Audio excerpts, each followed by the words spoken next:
పాత బస్తీ హైదరాబాద్లోని పాత బస్తీ అభివృద్ధి మీద అసదుద్దీన్ ఓవైసీ ఆవేదన వ్యక్తం చేసుకొచ్చాడు. హైదరాబాద్ పాత బస్తీ ఏం పాపం చేసింది? పాత బస్తీలో సిగ్నల్ లైట్స్ కూడా పనిచేయడం లేదు.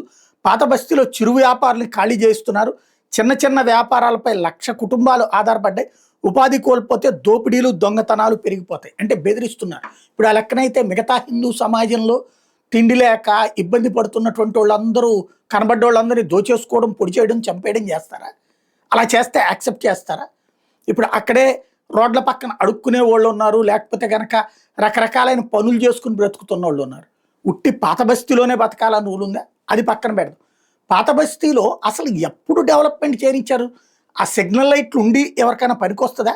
పట్టించుకుంటారా అసలు సిగ్నల్ లైట్లని? ముగ్గురు నలుగురు పోలీసులు ఆపితే పోలీస్ స్టేషన్ ముందు ధర్నాలు చేస్తారు, లేకపోతే పోలీసుల మీదనే దాడికి చేస్తారు. ఎవరు అక్కడ కంట్రోల్లో ఉంది? గత 40 ఏళ్లగా పాత బస్తీ మొత్తం మన అదుపులోనే ఉంది కదా, ఓవైసీల చేతిలోనే ఉంది కదా. ఎందుకు ఇవాళకి కూడా పేదరికం తప్పించి అక్కడ ఎదుగుదల లేదు? అదే సందర్భంలో ముస్లిం సామాజిక వర్గంలోని కొందరు ధనవంతులు పెరిగిపోతూ వచ్చారు, కోట్ల కోట్లు, లైక్ ఓవైసీలాగా. దానికి సమాధానం ఏమైనా ఉందా? ఉండదు.